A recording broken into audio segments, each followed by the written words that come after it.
Okay, this is great. How are you? Good. How are you? I'm good. Sorry about that technology interruption. Things are going really great. Thanks again for joining me. I'm Danielle Findlay. I am the guest host of FrankieSense and More, and I'm here with my lovely new friend, Brent Marchant.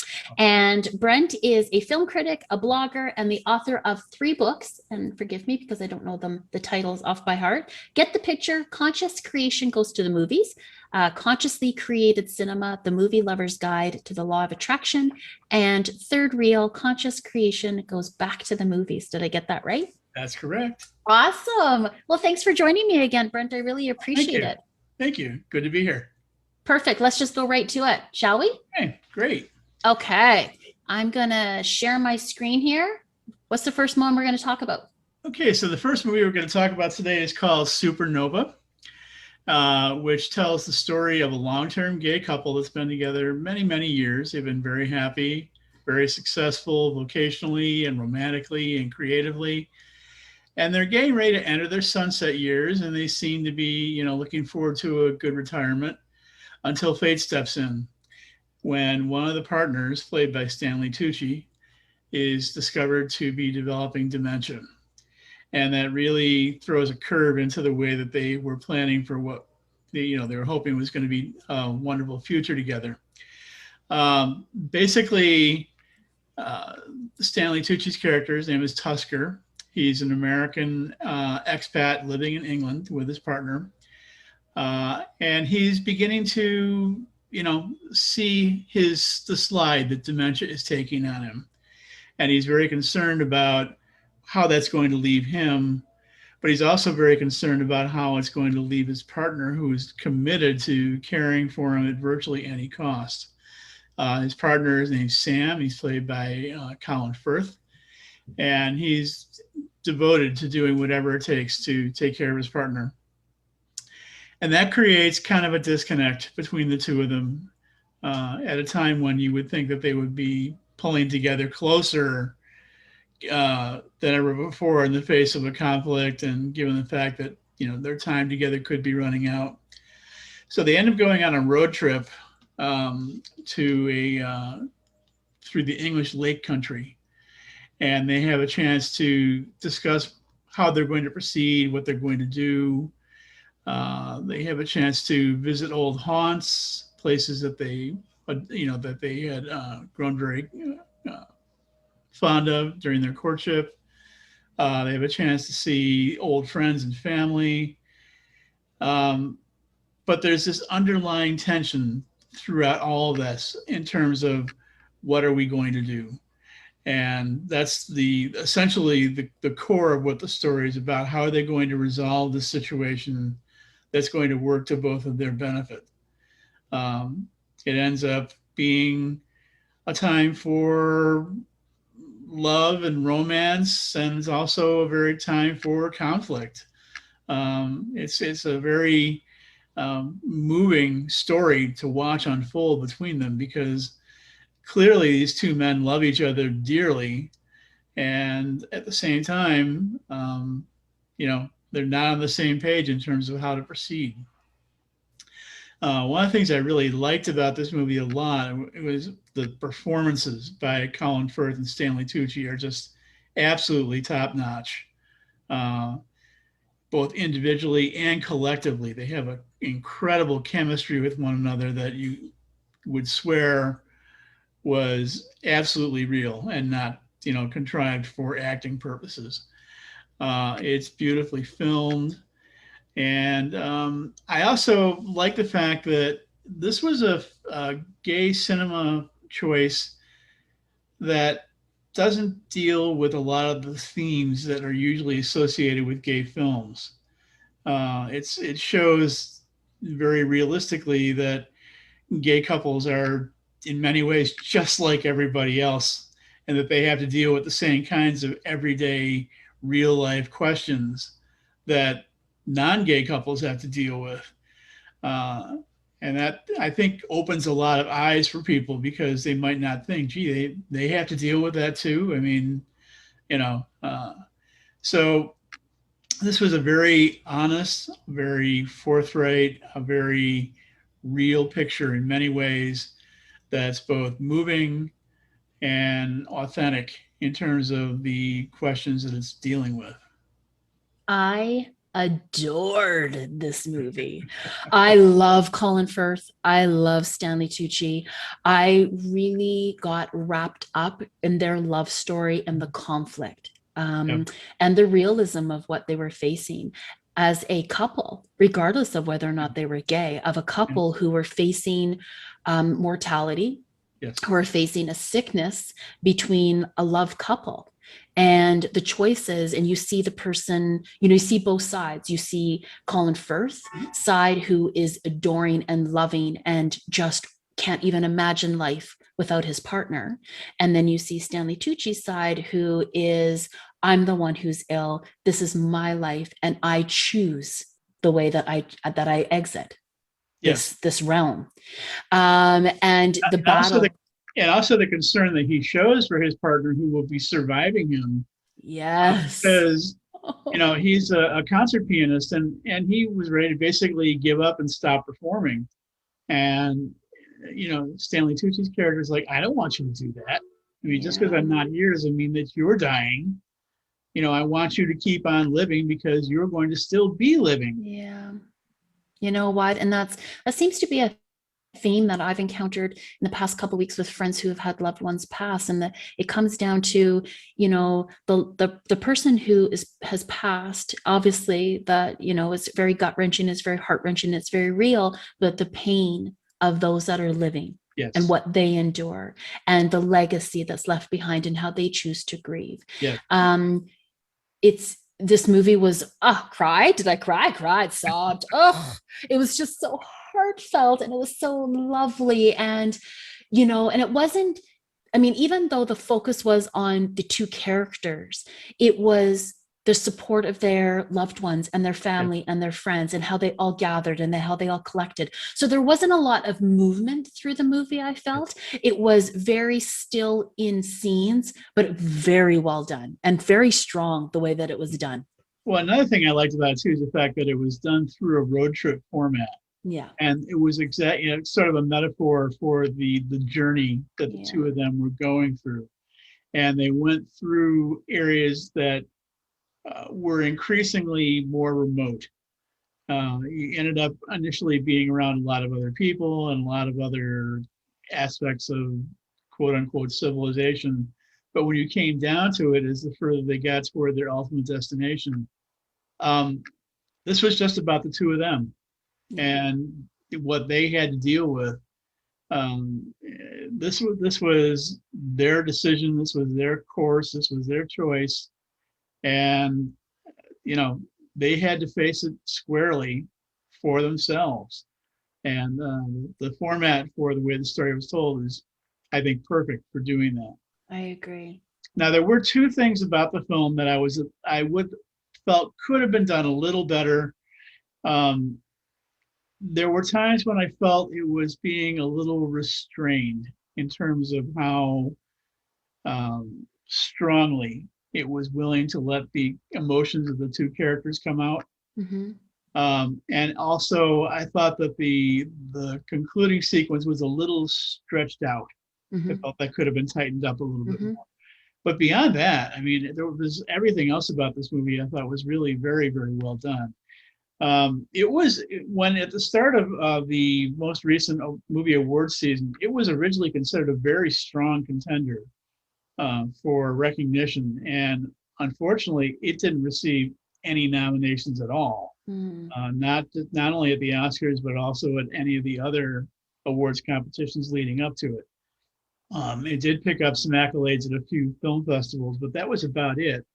And it kind of kind of got lost in the shuffle as the movie awards season played out. But fortunately, this movie is available for streaming online, so viewers can catch it there.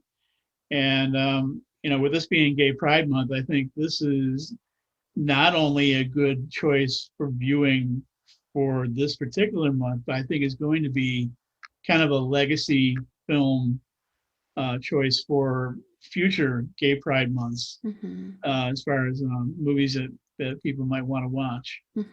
I agree. It was really well done. It was really beautiful. It's very touching, and I love love. So I just loved this relationship and the bond that these two gentlemen had, and the love that they had for one another outside of being faced with tragedy. Yes, absolutely.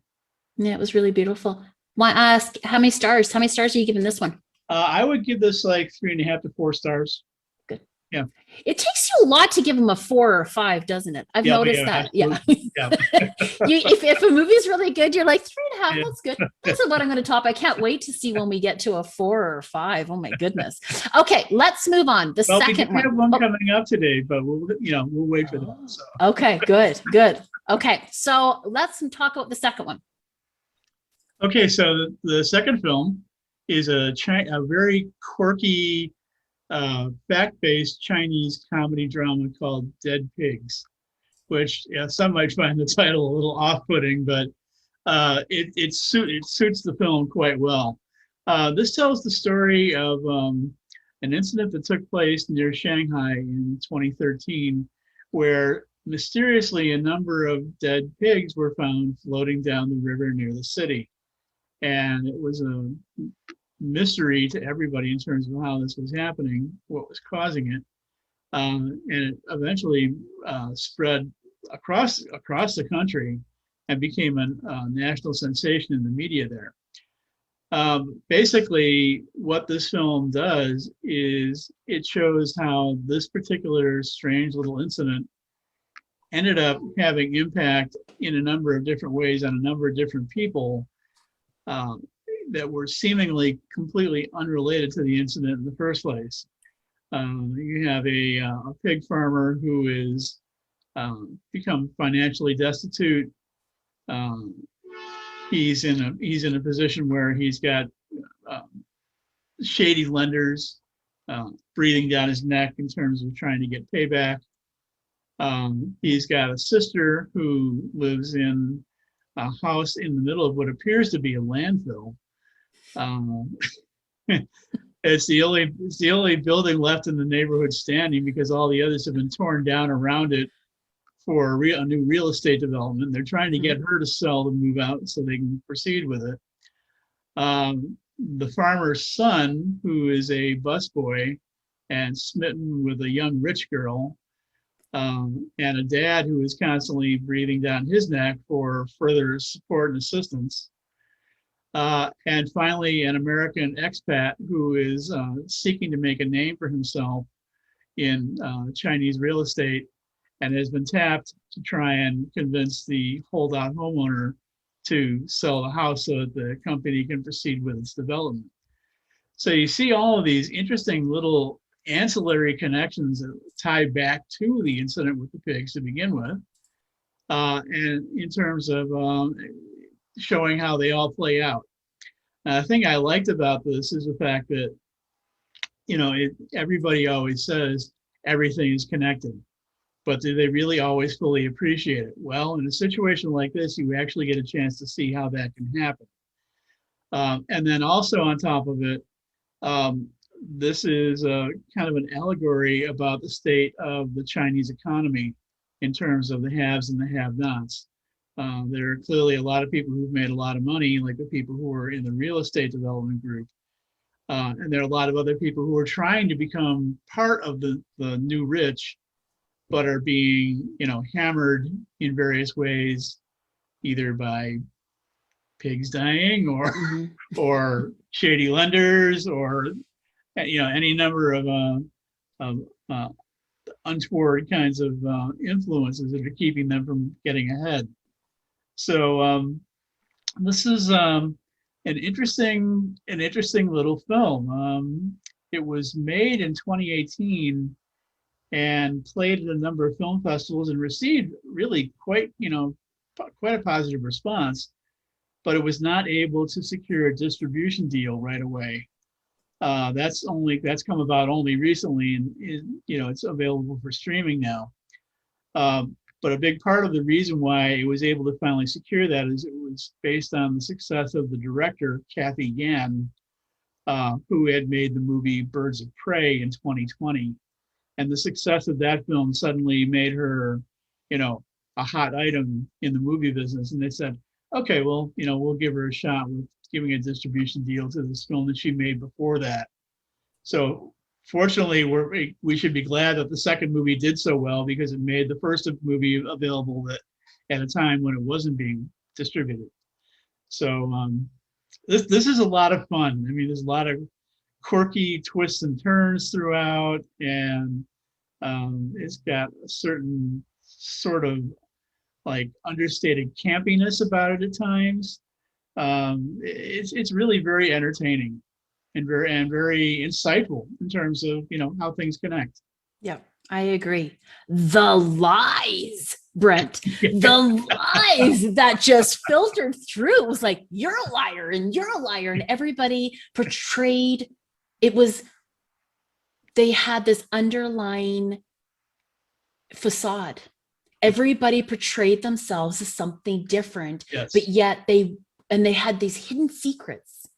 But it was so quirky and so rare and so odd at a lot of it. I was like, what am I about to embark on? What is this movie about? And then I really got into it. And then I laughed. There's some darkness behind it as well. And the characters were dynamic. The acting was just phenomenal. I really enjoyed it. But all I just kept thinking was, you're a liar. And look at you. You're a liar too. And, and it was, everybody just had a different side of them, their truth on the other side. And, the rich girl and, the scenario with her father, and, some saga and some drama that happened there. And the busboy, he just stole my heart. He just tried to make everybody happy. And he was just such a good boy. And the sister, crazy, off the wall, fun, and the pig farmer. But yet I didn't get it. I didn't get how they ended up with so many thousands of pigs in the water. Who's throwing the pigs in the water? Because he only had a couple. So was it every pig farmer? Yeah. There were a lot of pig farmers that ended up doing the same thing, because they had all become so financially strapped that they couldn't afford to get rid of the carcasses. Okay. Yeah. I lost that part. I understood that there was thousands, but then I was like, okay, I figured as much, that it was, all the other pig farmers, but I thought that was a little bit, you kind of had to draw your own conclusion to that. But I thought the sister was, and what? And the brother, he was darling. He could have solved his problems right from the get-go, but he chose not to. He really honored his sister and the family house and the landfill that they had. It was funny. I really enjoyed it. It's funny seeing also some aspects of Chinese culture that aren't necessarily well known outside of China. For example, the American expat who is a rising star within his organization ends up being courted by a model groomer played by Zazie Beetz, who says, you've really got a lot of charisma and a lot of, a lot of likability. We'd like to recruit you to become somebody who is part of corporate events where we impress people with exotic foreigners. Yeah. Your likability, your face, being an American. And he, and it was funny because at the very beginning when she was like, oh, you don't need to be a model. You just need to be you. Yeah. And, when he was approached and the gigs that he got out of that for just being an expat, for just being an American with this oddness about him. Yes. He was a very interesting character, really interesting. But how he migrated or embraced the culture Yes. not just for selfish reasons, like Yes. he really enjoyed it. But Yeah. there was a bit of a fraud about him as well. Everybody had these dual sides to them that I was very likable. All of them were incredibly likable. Well, I thought it was interesting too that the interest that the company had in developing properties that were recreations from other places, Mm-hmm. and Yeah. and the Chinese fascination with that. I mean, you end up seeing the architect working on a development that's a recreation of a Spanish villa. Yeah. And who would think that Yeah. a Spanish villa would be so popular? And then there's talk of one later on that's a recreation of Paris. Yes, yes. I know. I was like, I kind of want to go there. I kind of want to see what y'all are doing over there. But it's a fascination. It really is, and how their culture just grasps and gravitates towards these, about bringing that into their own country. It was just, it was all over the place, but done really well. I thought that it kept my interest and it kept my my attention. And that the only thing that really got me was the pigs. And as I said, I kind of was like, it's other pig farmers, but I really liked the pig farmer. I thought he was just a doll, and he just got himself into some hot water, Well, I thought it was interesting too that he was fascinated with his virtual reality system that he bought with the money that he got initially, which is another aspect of kind of living in a fantasy world. I mean, deal with your real life, everyday circumstances, people. Don't look for all these escapes. Yeah. But it's interesting also to see when you compare this film to the director's second outing, which was Birds of Prey, which is really off the wall in terms of its creativity and craziness. You can see where she got that from with this film having been made first. She developed that sense of, doing the oddball, quirky kind of production that later, when she made Birds of Prey, was allowed to go like completely over the top. So this was, in some ways, I guess you could say, kind of a good training ground for her later work. But it in both cases, it just really came across as quite effective. So yeah, I enjoyed it. My only criticism of this is I did find it dragged a little bit in a few spots on the second half. But beyond that, again, this was really, really well done. And I give it 4 out of 5. Really? Yep, absolutely. Wow. Yep. Really interesting. Okay, now I know your style. This is good. Okay. Let's move on to the next one.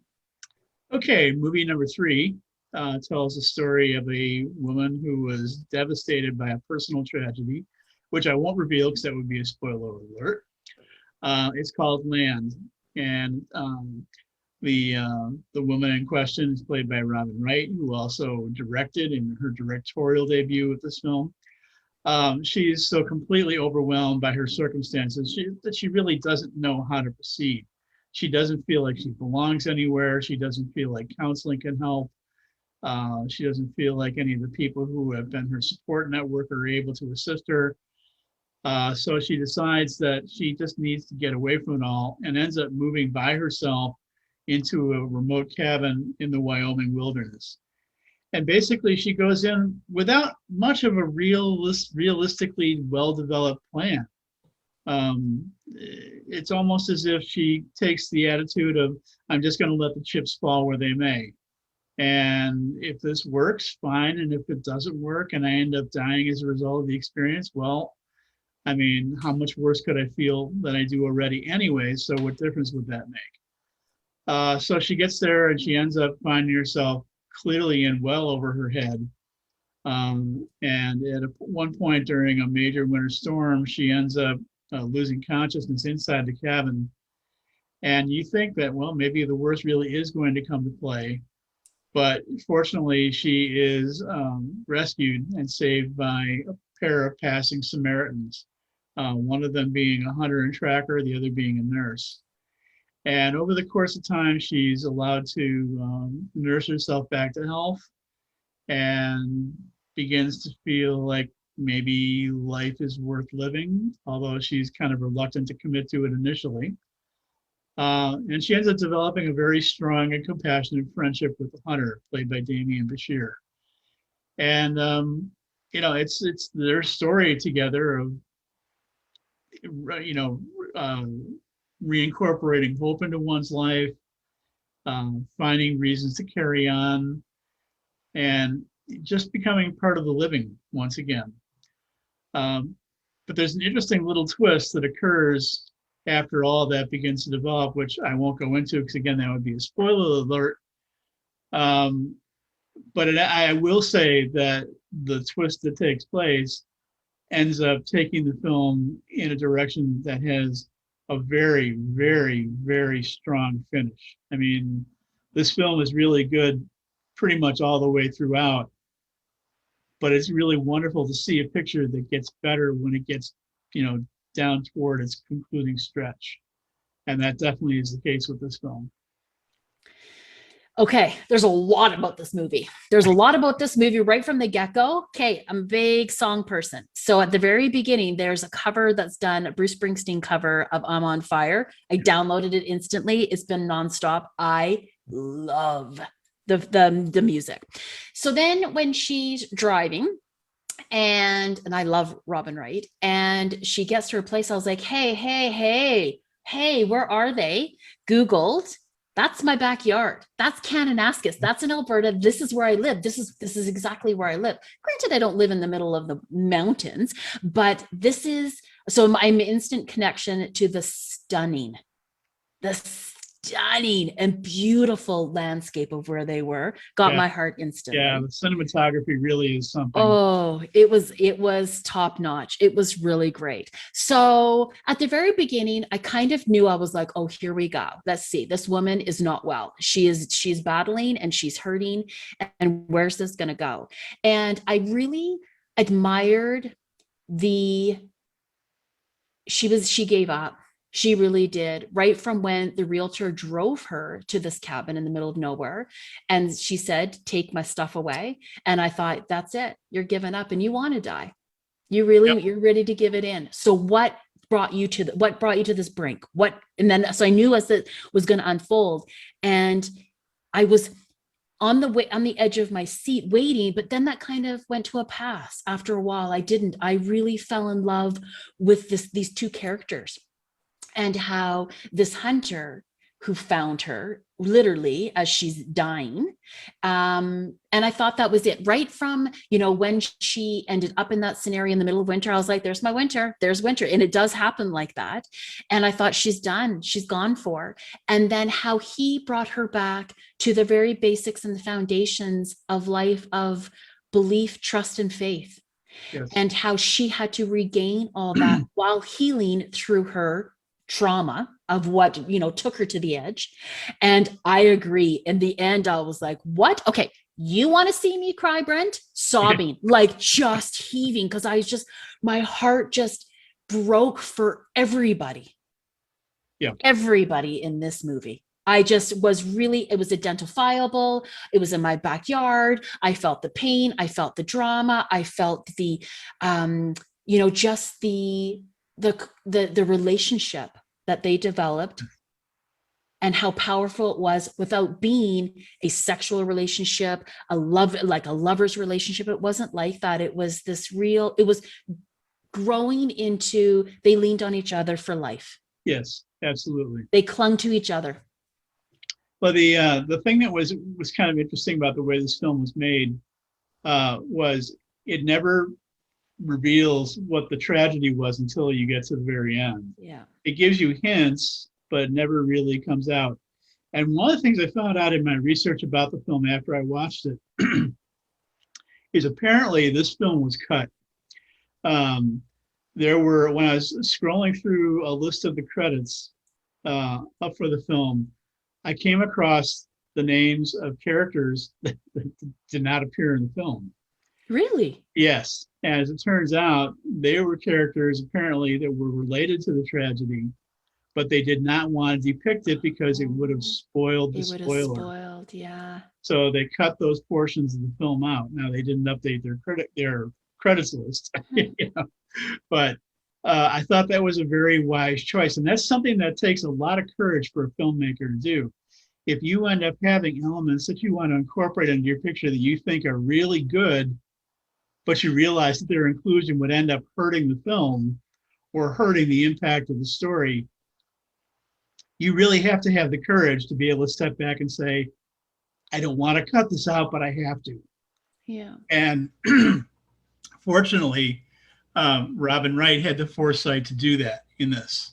And that was a very wise choice on her part because it strengthened the impact, even though it didn't include, the obvious explanation for what was behind all this. Yeah. So what a beautiful, and you know what? And I love when female characters, when they show strength, yes. And resilience of women. And she is a powerhouse. I love her as an actress. I think that she is phenomenal to begin with. So right from the get-go, I was like, oh, I'm going to really like this movie. But just to see her character and how she came from the depths of hell, really, to gain back her own belief and her willingness to live. Robin Wright really has come into her own in recent years in terms of an actress. And now, with this being her directorial debut, I would really like to see what else she's got in the tank as far as future productions, because I think she's got the rudiments down really, really well. There were a few elements of this film that I thought were a little conventional and predictable at times, but basically, otherwise, I mean, there was really virtually everything else about this movie I absolutely adored. So I loved it. Yeah, I loved it. I would give it 3.5 to 4. Oh, of course you do. Of course you do. You and your 3.5 out of 5. Okay. No, I'll give you that though. It was really good. And I thought it was well worth the watch for sure. And I've recommended it several times since watching it. So next up, okay. Next up we have a movie that I had not heard a thing about until I saw an email about it. It's a film called Queen Marie. And this is a historical drama talking about the impact that the Queen had at the Paris peace talks after the end of World War I. She was a British woman by birth, but she had assumed the throne of Queen of Romania with her husband, who was king. And she ended up going to the Paris peace talks to help lobby for things that the Romanian people wanted in the wake of the settlement of the war. Romania fought on the side of the Allies, so it was naturally entitled to certain benefits coming out of their effort. And initially, the Romanian delegation to the peace talks was not getting very far with what they were looking for. So the king and their advisors said, maybe we should need to try a different approach here. Why don't you send the queen there and see what influence she can have? And she ended up going to Paris and absolutely charming the pants off of everybody. And that gave her an in to say, okay, now that you like me, here's what I want. And there were certain things in particular that she was fighting for. She was looking for war aid for her people who were, suffering from starvation and injuries and all kinds of other problems. But she was also looking for some political settlements, because as the Allies were redrawing the map of Europe after World War I, she was looking to see that Romania basically be unified with several other surrounding republics to create what they were calling Greater Romania, where all the ethnic Romanians in Eastern Europe were basically going to be able to live under one umbrella now. And she had an uphill battle with some of the people she was facing, like American President Woodrow Wilson, who was very skeptical about the whole idea. From the British Prime Minister Lloyd George, who basically was very dismissive of her. It's like, oh, who is this woman coming in here and doing this? So what if she's a queen? I mean, why do we really care? So it's a very interesting to see the way she worked her magic, and she worked her plans to get what she wanted for her country. It's also a film that was made, a story that took place at a time when the women's rights movement was beginning to gain ground. And she became an important symbol of that because she was basically saying, you know, look, we are entitled to a seat at the table as well, and we should be able to get what we want. And that did a lot to kind of help forward that movement, both in America and in the UK, where it was, gaining ground at that point. So um, this film is a little bit intricate in terms of its story. So it's one thing that viewers will probably need to pay attention to very closely while they're watching it. Some of the stuff, I wouldn't say it's assumed, but it's not necessarily explained in the greatest detail for those who would be unfamiliar with it. But then again, this was originally in a Romanian production. And I think, viewers in Romania are probably more intimately familiar with it. It's their own history. So they didn't feel the need to belabor it. But if you pay attention, I mean, you'll be able to get the gist of what's going on with everything here. It's a very fascinating political story. It's a very fascinating personal story. You also see some of the impact that all of this has on her relationship with her family, most notably her husband, the king, and with one of their sons. Well, actually, with two of their sons. Both of them. It's very well integrated in terms of providing a balance of all of this information kind of coming to you in one fell swoop. So I really liked it. It's got great period piece production values to it in terms of the costumes and the sets and everything going for it. I mean, it was a very nice little surprise to come across this. As I said, it was a Romanian production to begin with, but it did attain an American distribution deal and is available for streaming online right now. So if you're a history buff and you want to see something that's got a lot of involvement and intrigue in it, yeah, give this one a watch. I think it's worth the time. I agree. I watched it twice actually, because the first time I watched it, it was just I wanted to get a little bit more in depth because I wasn't aware of the history. I wasn't informed. So, like you were mentioning, somebody who would be part of the history and understand a little bit more might understand from a different level. Anyways, so I watched it twice.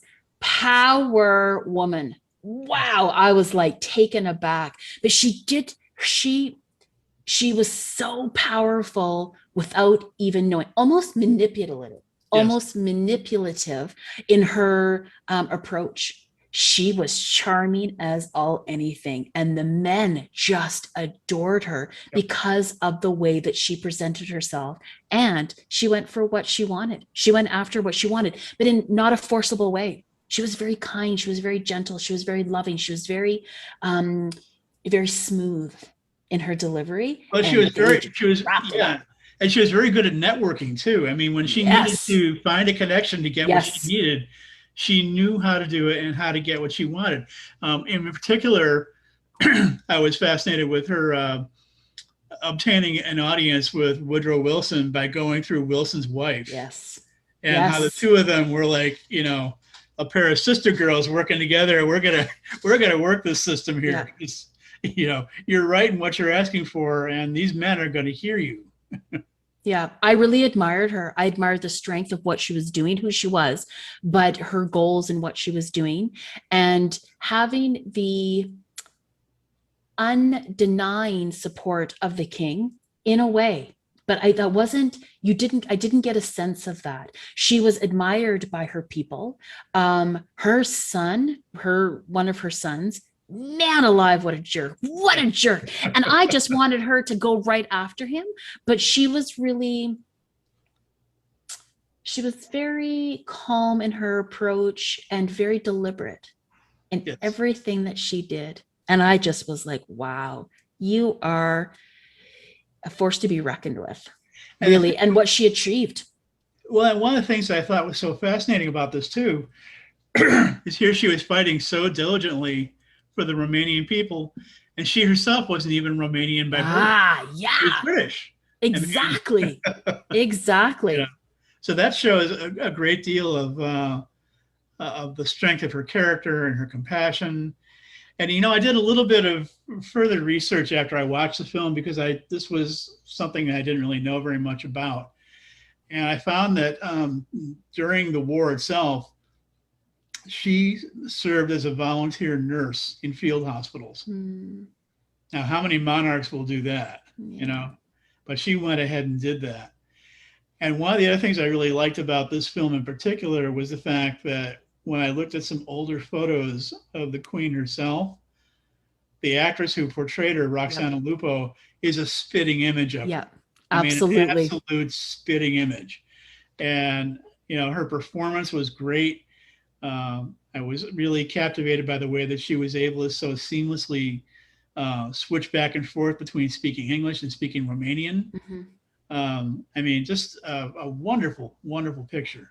They couldn't have cast a better person. Honestly, I don't think. She was incredible, and she captivated me right from the beginning. And you know what? The thing that I really admired was that even when she was reminded that Romania was not her motherland, she was very quick to stand up and be proud of the country of which she stood and represented. Yep.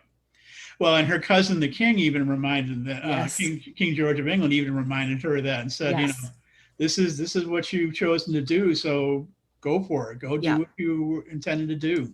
Yeah. And I thought it was a very powerful conversation that she had with her other son when he really was not wanting to have anything to do with Romania. Yep. And she went after him. Yep. And she said, I respect what you're doing and, you know, that you don't want to come back, but don't you ever say anything bad about your country. Yeah, she was really, I thought she did a brilliant job. I thought the movie was really good. And what I liked is that it's not traditionally a genre that I would lean to. But so when I watched it the second time, I just saw it through a different lens that I really did like it. Well, I think it's really more than just a historical drama. I mean, you know, certainly that's the foundation of the narrative in this film, but you know, you're seeing the personalities of the characters coming through and seeing how they factored into the playing out of a historical drama, which that's something you don't see a lot of historical dramas do. Yeah. So that's one of the things I really liked about it. Yeah. And something that as I said, I didn't know the history of it and who she was and you know, the true events behind it. So it was a learning one for me. I liked it. Well, yeah. I mean, when you think of World War I mean, you tend to think of, you know, the stories involving the bigger players in the conflict. I mean, the Americans, the British, the French, the Germans. Yep. You don't hear about some of these other players that were involved in the conflict. But, you know, they nevertheless had an important role to play, particularly with the way that the map of Europe was redrawn after World War I. I mean, it was just so different from what it had been prior to the war. So, yeah, good. How many stars? Those numbers that you don't like, 3.5 to 4. I love those numbers. It's still, you know what, still represents a really good movie. So yes, I recommend it. I thought it was a good one. And I'm glad that you gave it that stars. Okay, what's our timing like here? We've got 15 minutes, and I know that you want more to talk about. So let's move forward. So this next film is, I doubt you've seen this one. I have not. But I hope that people do get a chance to see it. This is a documentary called Kubrick by Kubrick. And it's a film that's about the legendary filmmaker who is often somewhat enigmatic and reclusive and very rarely talked about his work. He was reluctant to become involved in publicity and things like that. But there was one author with whom he became rather comfortable, Michel Simon, a Frenchman. And they ended up doing a number of interviews over the years where Kubrick was talking about his work. And this film is designed to provide insight into Kubrick's mindset, his views about making movies in a way that has not typically come out very much before. I really love the fact that this film was able to go below the surface and delve deeply into the way this filmmaker did his work. It includes excerpts from the interviews between Simon and Kubrick, as well as a number of interviews with people who worked on his pictures with him. Actors like Tom Cruise, Nicole Kidman, Jack Nicholson, Shelley Duvall, Peter Sellers, Sterling Hayden. I mean, it's really quite a lineup. And they all provide insight into what it was like to work with him as a filmmaker. Now, I saw this film at the Chicago Film Festival in 2020, and it was originally made for European television. And unfortunately, the only places where it played in the US last year were at film festivals. It was trying to get a distribution deal, but it didn't get one. And in a rare development, this year it's being brought back to some film festivals to see if they can get like a second bite at the apple to get a distribution arrangement. And I really, really, really hope it does. This movie is so well done. Director Gregory Monroe has done a wonderful job in terms of presenting the material, including a lot of insight into the work of this director of movies like 2001: A Space Odyssey, Clockwork Orange, Barry Lyndon, The Shining. I mean, the resume of Kubrick's work is really just stunning. And the film is a little bit on the short side. It's only, I think, like 75 minutes, but it packs a lot into those 75 minutes. It's very economical in terms of the way the material is presented and the ideas are, come across to viewers. So I can't really recommend this one highly enough for movie fans in general, but for Kubrick fans in particular, this really is must-see viewing. And yes, indeed, this one gets 5 out of 5. What? Yes. Okay, I'm going to watch it. I have to watch it, Brent. Where can I stream this one? Where is it available? It hasn't been streaming anywhere yet. I mean, that's part of the distribution deal that they're trying to get. And I think, that's one of the reasons why film festivals take place. Filmmakers will make a movie, they'll take their picture there and shop it to see if anybody will pick it up. Yeah. And for whatever reason, I don't know, and I'm really at a loss to understand this, why this one did not get picked up is just mind-boggling because it's so well done. I mean, I really can't say enough good things about it. You're a Kubrick fan, though, aren't you? I'm a Kubrick fan, but the thing is, this is not only a fitting tribute to Kubrick, but this is also a very, very well-made movie in its own right. Ooh. I mean, the director who made this, Gregory Monroe, he's done a lot of documentaries for European television.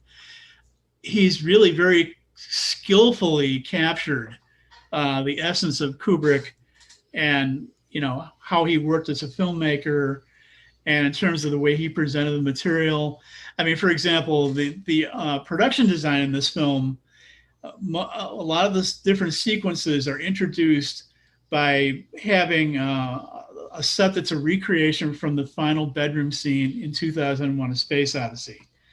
And this room is populated by props that became, well-known and common to some of Kubrick's other films. So they end up, focusing on these props to lead you into what the next segment of discussion is going to be. For example, when they talk about the movie Eyes Wide Shut, you see the masks. Mm-hmm. When they talk about 2001, you see the monolith. Mm-hmm. It's very pinpointed in terms of the way it draws you into each of these respective segments in the film. And it's a very simple technique, but it's very, very well done. So yes, 5 out of 5 for me. I mean, I'm going to watch for it. I got to see this. If you're giving a movie a 5 out of 5, I got to go and watch it. So I really hope it's making its second wave, like you're saying, like that it's going to be, because this is the first I've heard, and I love documentaries. So I'm going to go find it. I'm going to hopefully find it within my area here. And it's really worth it. Even if it goes to streaming, I mean, I think it's still worthwhile seeing that way because it's such a well-made film. Good. 5 out of 5. Wow. Okay. Yeah. Good one. Okay. And the next one. Okay, and the next one I was kind of really looking forward to, and it was ended up being a little bit of a disappointment. Oh. Yeah, unfortunately. This is a movie called Fathom, which tells the story of a couple of researchers who were investigating the sort of the mechanics of humpback whale communications, Hmm. how they communicate with each other, and indeed, is it possible for us to somehow communicate with them? That's a very Hmm. interesting premise. Hmm. Unfortunately, the film gets a little bogged down in tech speak, and it's kind of padded with some extraneous material that I really didn't care that much about. So um, the movie, when it's on, I mean, when it does what it does best, it's brilliant. I can't fault it in that way at all. Particularly when it's uh, delivering its conclusions about some of the work that the researchers had done. Hmm. But in getting to that point, there's just a lot of stuff that's thrown in that, was really just didn't work for me that well. It is beautifully filmed. The researchers are working separately from one another. One was in Alaska, the other one was in French Polynesia. So Mm. yeah, I mean, you have really stunning photography in this film. Um, and it's got a great background score, fits the film really well. Um, and as I said, the conclusions that are drawn from it are quite eloquent in many ways in terms of the way the whales communicate with each other and how they were able to figure that out. But when you had all this other material kind of just sort of like lumped in with it, it really sort of detracted from what made the film work as best as it could have. So I saw this film actually just yesterday as part of the American Film Institute Documentary Film Festival series, which I'm streaming. And it's supposed to become available tomorrow on Apple TV. So if you're interested in this topic, give it a look, but understand that it's not. I think a lot of people were hoping that this was going to do for humpbacks what my octopus teacher did for the octopus population. It doesn't quite do that. I Mm. think the intent may have been good going into this, Hmm. but the execution was a little bit flawed in terms of the way it was presented.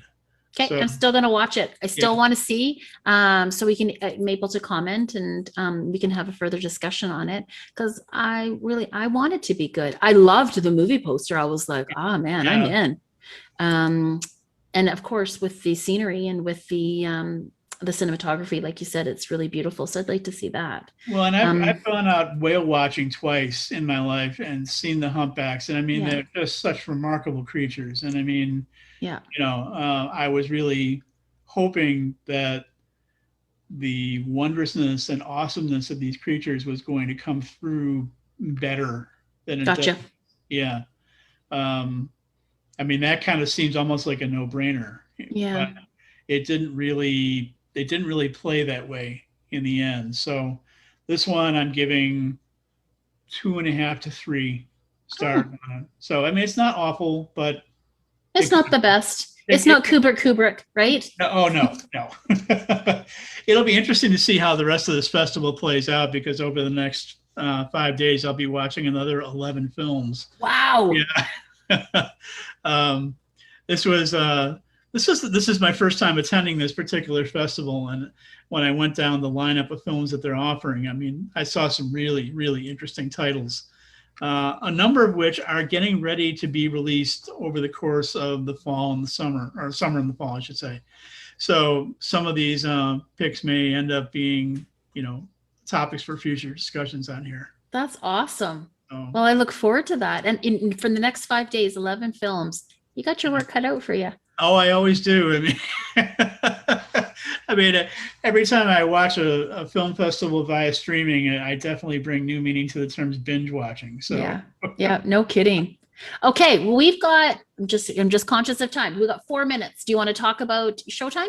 yeah, I do. I just wanted to Okay. mention briefly that for anybody who's living in areas where there are, um, you know, not much in the way of theaters being open yet.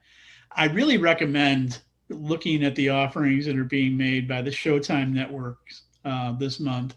They are offering some terrific films. And the five that are shown here: Moonlight, The Adjustment Bureau, The Ides of March, I, Tonya, and Cloud Atlas. They're all fives in my book.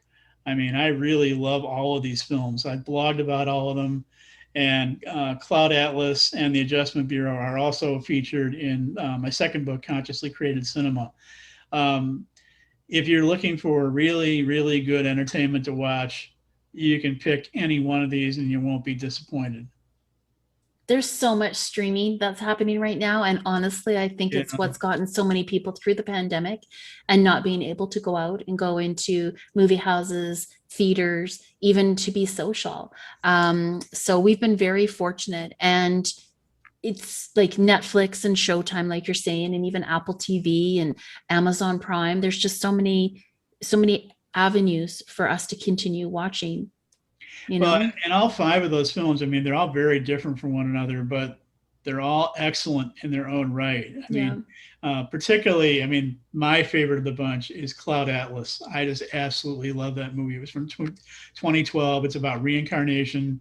It's the only one I haven't seen. Oh, oh, you've got to see this one. It's terrific. Okay. Yeah, it's from 2012. It's a film about reincarnation and how one thing connects from one thing to another, and it tells that through 6 simultaneously told stories. Okay, I like that. Yes. Okay. And it's got a great cast. A number of the actors play multiple roles. Oh yeah. I mean, and it's a great cast too. I mean, it's Tom Hanks, Halle Berry, Jim Broadbent, Hugh Grant, Susan Sarandon. Oh, I love Susan too. Yeah, I mean, it's just a wonderful collection of people. And the thing that's really interesting about this movie is that I have probably watched it about a dozen times over the years. Wow. Okay. And I've seen new things every single time. There are so many things in it that are very, very subtle, and they just add to the richness of the way this story plays out. So yes, I would really recommend go seeing it. I understand there's a director's cut floating around out there someplace. It's got like about another 45 minutes to the film. I would love to get my hands on it. And this is already a long enough film as it is. It's about 2 hours and 45 minutes. But holy Dinah, that is long. Yeah, it is long, but it doesn't feel like that length either. Not by a long shot. Good to know. Yep. All right. Guess what? We are right on the nose. Okay. Our time is up, unfortunately, because it's always such a pleasure. And I mean, we could talk about movies. I just love this. I love being a guest host for the second month. This is so fun. I really appreciate your time as always, and your input and your expertise. And I recommend anybody reach out to you via your website to find out about you and learn more about you. Brent Marchant BrentMarchant.com. Right. MARCHANT.com. You got it. Until next time, thanks so much for your time. I appreciate it. Take care, Danielle.